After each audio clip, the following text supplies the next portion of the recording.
nothing else matters. My feet in the stirrups, I'm so happy. There's nothing like the sound of Carolina hoofbeats.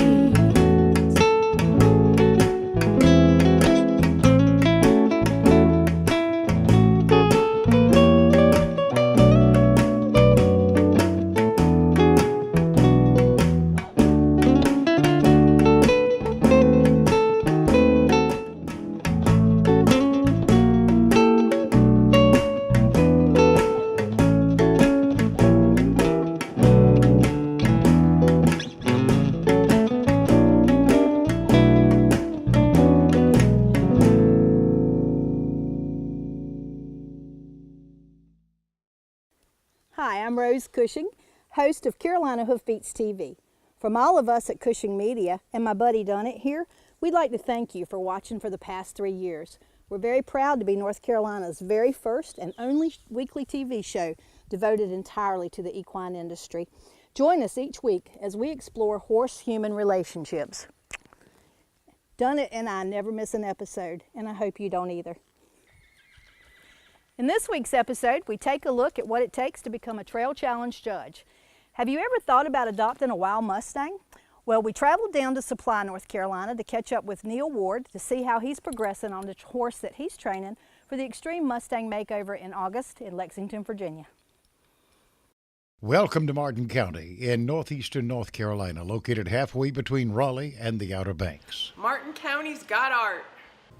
Great shopping. Great churches. Great kayaking. Great business opportunities. Great food. NASCAR. Great golf. Great medical care. The Bob Martin Ag Center. Safe communities. Great RV camping. Great nature trails. Great history and heritage.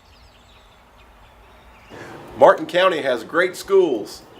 And there's great fishing. Well, there you have it. Martin County. It's all here. We're waiting for you.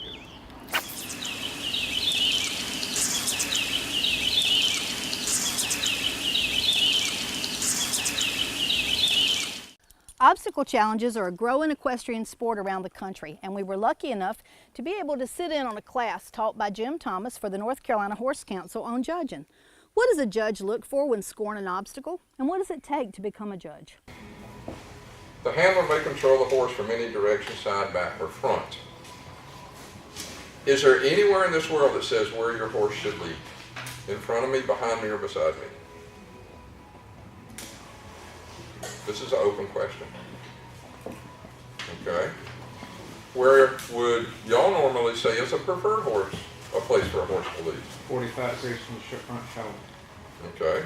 That's some people's viewpoint.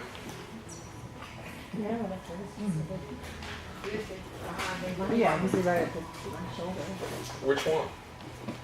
Depends on the horse. Oh, no, it doesn't. Depends on the handler. Okay, where do you expect your horse to lead? And that is right there is the word I want everybody to follow on right there. Where do I expect my horse to lead? If I expect my horse to lead 3 feet behind me, he should stay 3 feet behind me during this entire course. If I expect my horse to lead me, he should stay 3 feet in front of me, not leading me, or not pulling me, excuse me. He should stay there during the entire course. If I expect him to stay right here on my shoulder during the entire course, that's where he should stay. So I'm not going to look at a handler that says your horse should be at a certain place.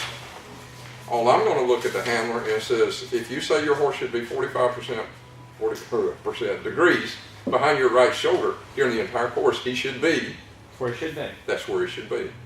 So let's don't get into the point. It's like for a couple of years I did the American Horseman Challenge. I was the judge for them.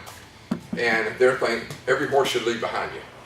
Then you go out west, all buckaroo style cowboys, that's where they want their horse to be. They want it to be behind. Look at Buck Brannaman.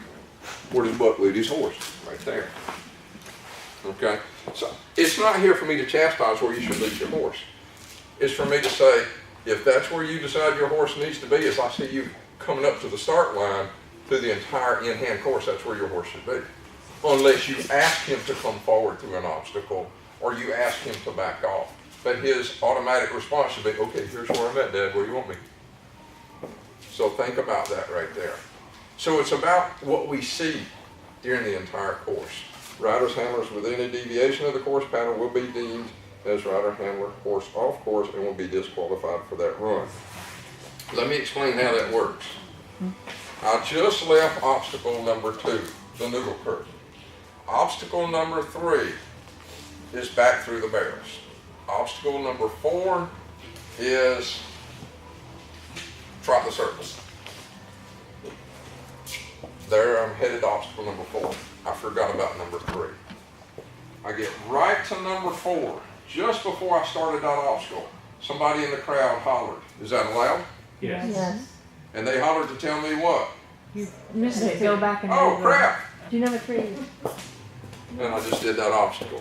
Is that allowed? Yes. Yes. All right? The crowd's just hollering and hollering and hollering, and I'm in a gym zone. All right? I don't know what's going on. I start the obstacle, number 5. I thought, what did y'all say? I forgot one. Oh, crap. No. Now, I just left that obstacle. Tell me when I'm disqualified. Or you're there. When you got Now. Okay? That's when I got disqualified. Now, if I left that obstacle and come here and just get ready to do it, and Rodney hollers out, don't do that, Jim, you'll get disqualified. And I backed out and went on. Well, could I complete this obstacle again? Yes. Sure could. Okay, probably going to get a rotten score. When I complete this obstacle and move on. What score did I get right here? 0. 0. Okay, I got a 0. Everybody understand that? Now, teeter-totter. I'm walking up, walking up, walking up. The horse says, oh crap, it's a teeter-totter. Oh, man. Now my clock's running. I had a refusal. Tick, tick, tick, tick, tick. 30 seconds goes. Whistle blows. Shoot. What score did I get? 1. Oh, depends on how hard you was on your horse. Okay. Right. What's the least score that I should probably get? 1. 1. Should I get a 0? No. No, I attempted it. I attempted it. I should at least get something because I didn't totally avert the obstacle. And I used up 30 seconds of my time. Remember that. My name is Scott Brookins and I am the owner of Brookins Construction and MD Barn Master of the Carolinas. At MD Barn Master we have the best warranty in the business. We have a variety of designs to choose from. Our barns are easily customizable to meet your needs. We have financing available to those who qualify. Our barns are fire resistant and they hold their value with little maintenance. Let us build your dream barn for you today. We also had a chance to go out into the field and watch while the judges got some hands-on training with a group of riders as they went through various obstacles. If you'd like to find out more about becoming a judge for the Obstacle Challenge, please contact the North Carolina Horse Council office. I'm sure that you'll be glad you did because we can always use volunteers. Okay, so one of the tough things when you get ready to do a walkthrough is getting everybody there. So, Amen.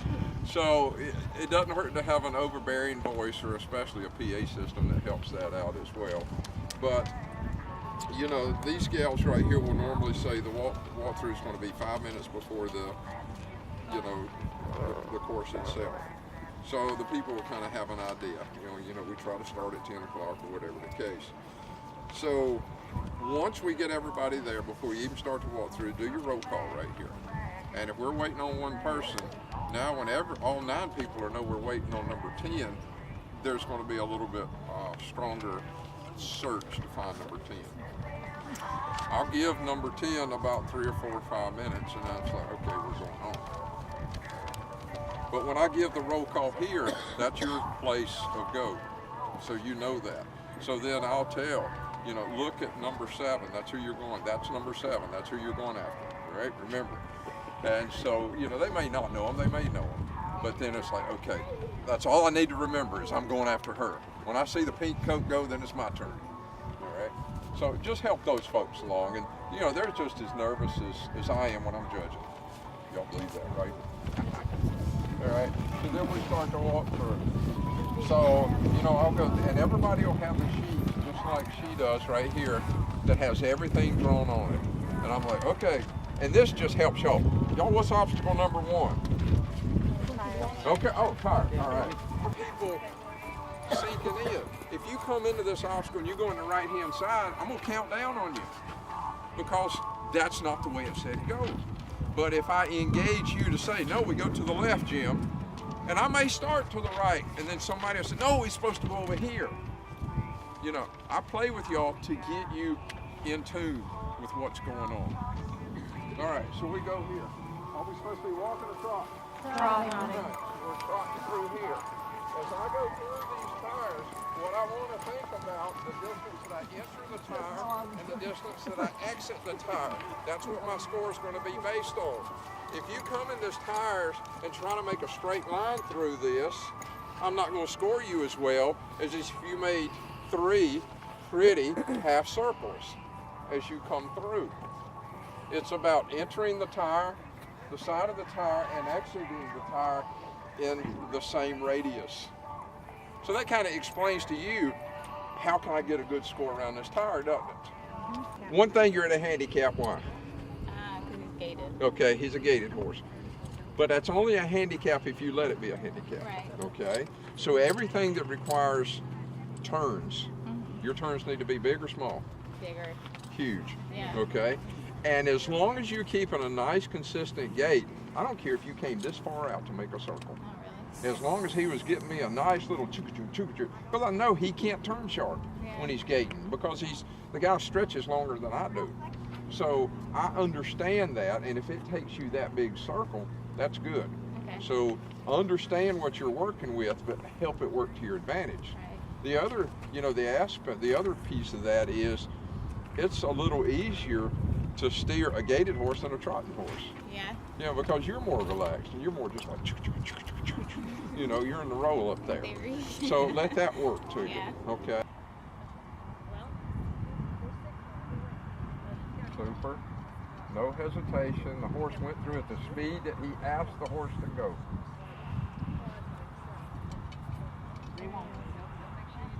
And you heard the bells really dwindling that time.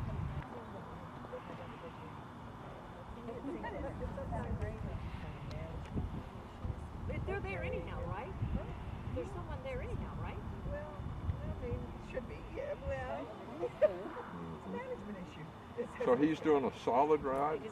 He's not showboating. He's not going for any like extravagant points, but everything is just solid. Yeah, right on. Yeah, oh, definitely, because there's always stuff going on here. You gotta be careful.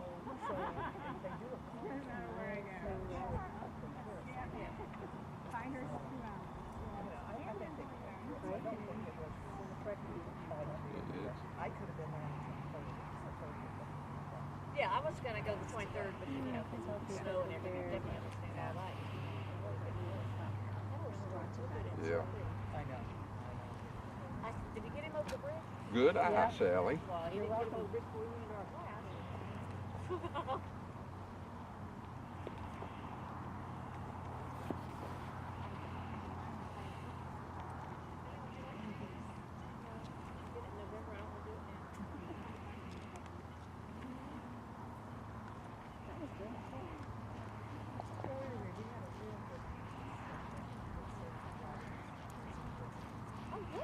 His eyes are ahead of the horse. You think? With that So he set his horse up for a right lead. Oh, do they? So I think, part of that is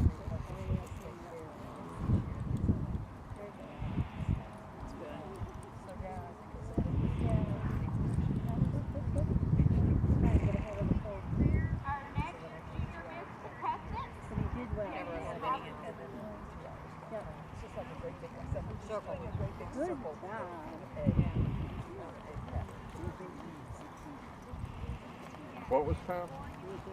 4:13. Good job, Bill. All right, let's do positive, negative, positive, negative, positive, negative. Overall, to Mr. get by Bill, that quicker. was a wonderful horse. You went through there. He never questioned you, and you never questioned him. With track on. And y'all negative people are going to have a harder time. They're like, oh.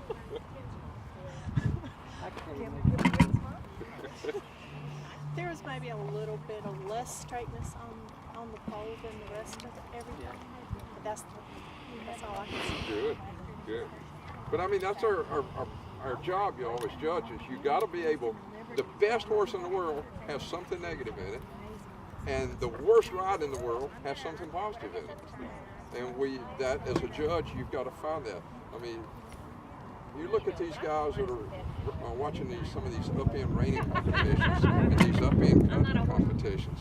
It's like, I sit and watch them, I'm like, that's a perfect score, perfect score, perfect score. And then the judges eat them like a sandwich. This is Paul Dunn from Mule City Feeds. We've been delivering horse feed to Eastern North Carolina since 1981. And not only have we been delivering it, we've been leading the industry so far as compliance with state North Carolina and giving the best quality product possible. We test everything that comes in from the local farmers. We do quality assurance and we deliver the product. Give us a chance. Your neighbor's giving us a chance. We'd like to have your business here at Mule City Feeds. Also, when you deal with the big feed companies, you might have to wait 4 or 5 days just to get the feed. Give us a call and you'll be shocked we'll deliver in an hour.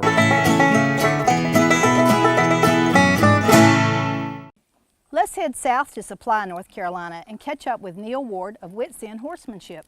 Neil is an experienced horse trainer and he is competing in the Mustang Heritage Foundation's Extreme Mustang Makeover in Lexington. Let's chat with Neil and find out what it's like to train a wild horse. We're here today in Supply, North Carolina with Neil Ward and Puddin. And Puddin is an American Mustang and Neil's going to be competing in the American Mustang Makeover in Lexington, Virginia the last weekend in August. So Neil, tell us a little bit about Puddin and where she came from and how old she is and a little history on her.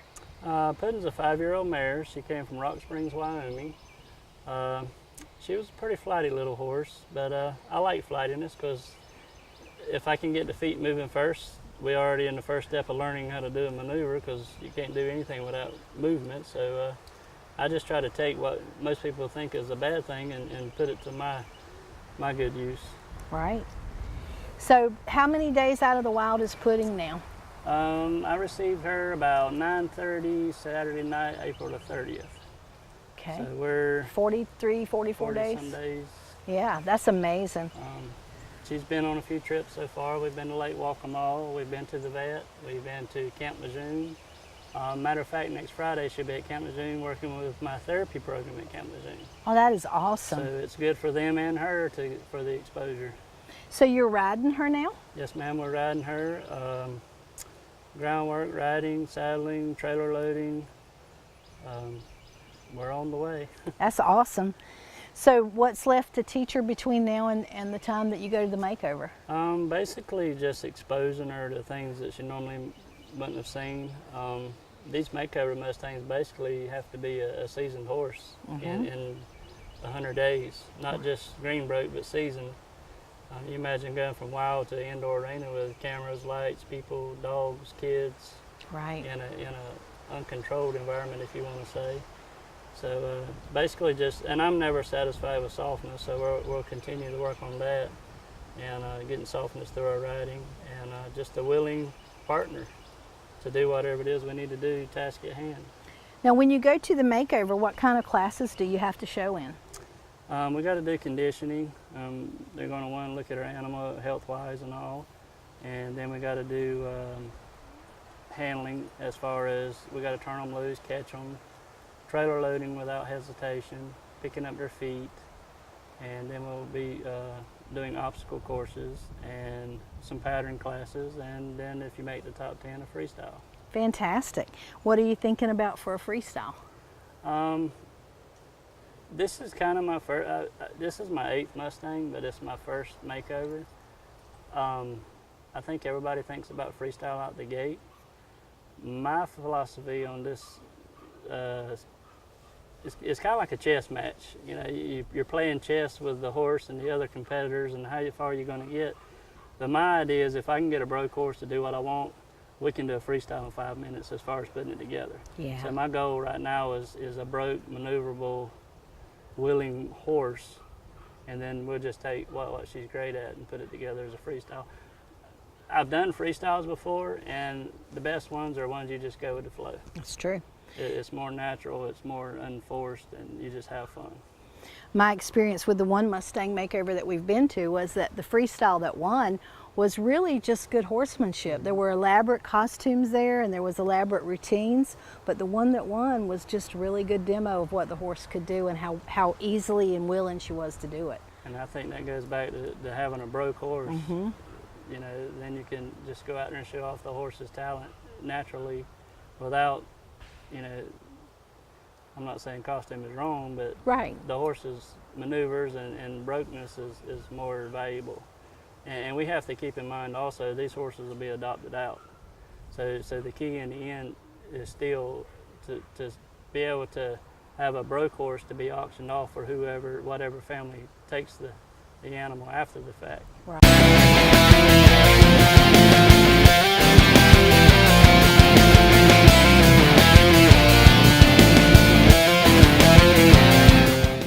If you're interested in a career working with horses, then Martin Community College is the place for you. MCC's Equine Technology program is the only one offered among North Carolina's 58 community colleges. The program is management-oriented with classes in breeding, nutrition, training, riding, equine health, and more. Graduates can leave MCC prepared to work in recreational and racing barns, breed to discipline-oriented farms, or assistant farm management. For more information, contact Martin Community College today.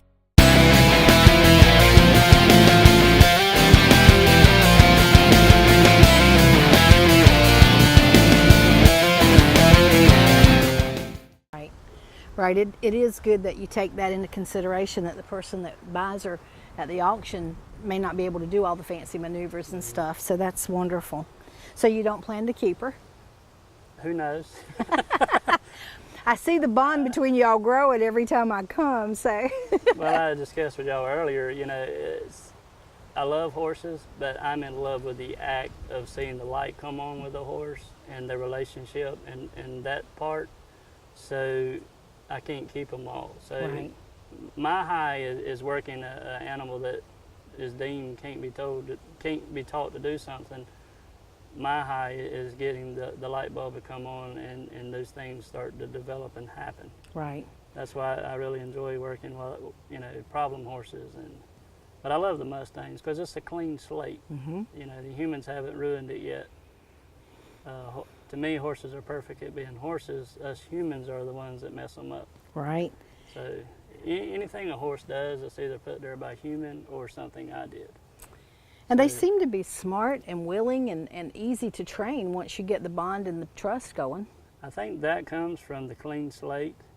Yes, they're wild and dangerous in the beginning, but any of your good horse people that approach it correctly and understands how the animal works, they make awesome horses because, you know, you started with a clean slate.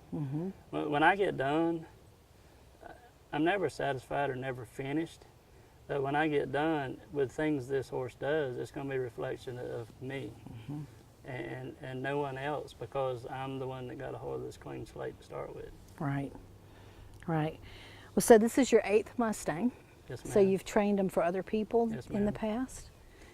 I've got a few that, you know, had been through trainers and through bad situations and was deemed untrainable, which I don't think there's any untrainable horse unless it's something, you know, medical or mental through a physical issue. But I think we can relate to all of them. Some take more time than others, but I think they can all be taught to communicate with us predators into doing something. Would you do another Mustang makeover if you had the chance? Sure. That's awesome. I would like to do a lot of them. I think you should. You're a credit to the competition without a doubt. Obviously, you can see that this horse is mellow and soft and sweet.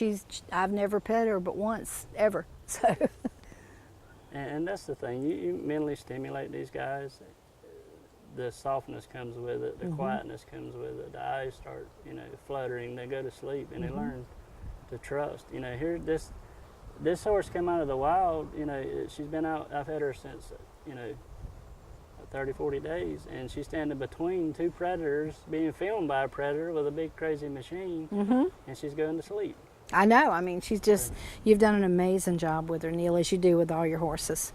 So you're going to have some training videos for sale soon, and probably out in the fall.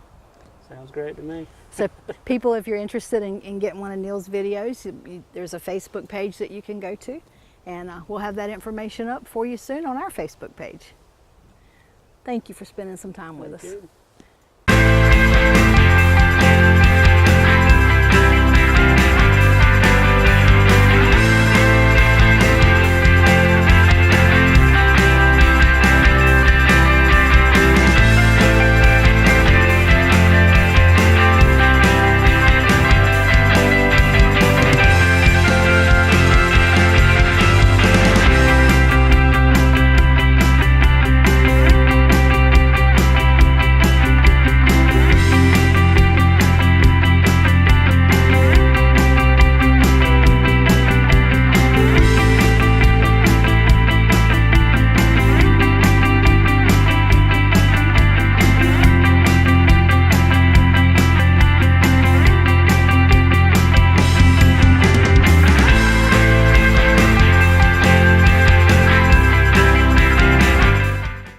Hi, my name is Olivia Jurgens and I'm a part of the Cumberland County 4-H Horse Club Thunderhooves. And today I'll be teaching you how to go through the gate. You can do a left-hand gate and a right-hand gate, and today I'll be doing a left-hand gate.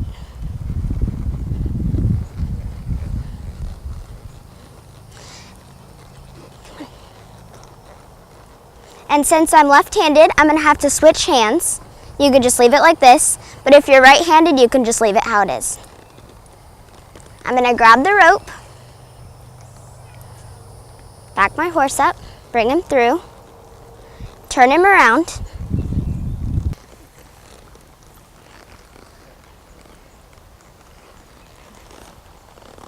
and that is how you do the rope gate. Thank you for watching. Thanks for watching today, and if you'd like to catch up on any past episodes, they're always available on demand on our website. Partner with us as we explore the horse-human relationship.